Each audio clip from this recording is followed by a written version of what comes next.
আজ ছিল আমার জন্মদিন, তাই মা সুন্দর করে রান্না করে আমাকে প্লেটে করে সাজিয়ে দিয়েছিল। আর আমি না পায়েস খেতে একদম পছন্দ করি না, তাই জন্য মা পায়েস করেনি। তারপরে দুপুরবেলা লাঞ্চ টাঞ্চ করে বিকালবেলা একদম বেরিয়ে পড়লাম শপিং করতে। আরে চলো, কি কি শপিং করলাম তোমাদেরকে বলি আগে। আরে হ্যাঁ হ্যাঁ, দাঁড়াও একটু ওয়েট করো। এই দেখো, আমি চলে এসেছিলাম বাজার কলকাতা, আর বাজার কলকাতায় কিন্তু টবের কালেকশন খুব সুন্দর। আর আমিও এখানে ট্রায়াল করতে শুরু করে দিলাম, আর আমার এই জামাটা এত ভালো লেগেছে কি বলবো। আর আমি দেখছিলাম গায়ে ঠিকঠাক হচ্ছিল কি নাকি। আর এই দেখো, এই কুর্তিটা দেখো আমার গায়ে কত বড়, তাই জন্য আমি আর নিলাম না।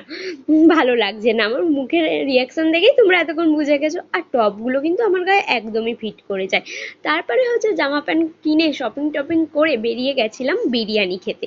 আর আমি চলে এসেছিলাম বারুইপুর, আর বারুইপুরে এসেছি দাদা বৌদির বিরিয়ানি খাবো না সেটা হয়, তাই এখান থেকে একটুখানি বিরিয়ানি নিয়ে নিলাম, আর সঙ্গে মা দাঁড়িয়ে আছে। আর তারপরে ট্রেনে করে বাড়ি চলে আসার সময় পাঁপড়ওয়ালা উঠেছিল। আর তাই ভাবলাম একটুখানি পাঁপড় কিনে নেওয়া যাক, পাঁপড় খেতে কিন্তু দারুণ লাগে। আমার তো ভালোই লাগে। আর ট্রেনে কার কার পাঁপড় খেতে ভালো লাগে আমাকে কমেন্ট করো।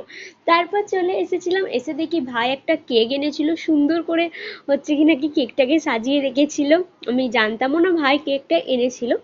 তারপরে এখানে কেক কাটিং করছিলাম আমি একটুখানি, আর কেক কাটিং করে নিয়ে আর আমি ভাবছিলাম একটা পোজ দিয়ে ভাই একটু ফটো তুলবে, তাই জন্য কেকটা আমি হাতে করে নিয়েছিলাম। তারপরে এখানে যেই নতুন জামা প্যান্টটা কিনেছিলাম পরে কেক কাটতে আরম্ভ করে দিয়েছিল। আর হ্যাঁ, তোমাদেরকে আরেকটা কথা বলে দিই, আমি জামা প্যান্ট কিনে না অ্যাকুয়েটিকার পাস পেয়েছি। তোমরাও যারা যারা এখন শপিং করতে যাবে এম বাজারে, তাদের তাদের কিন্তু পাস দিচ্ছে।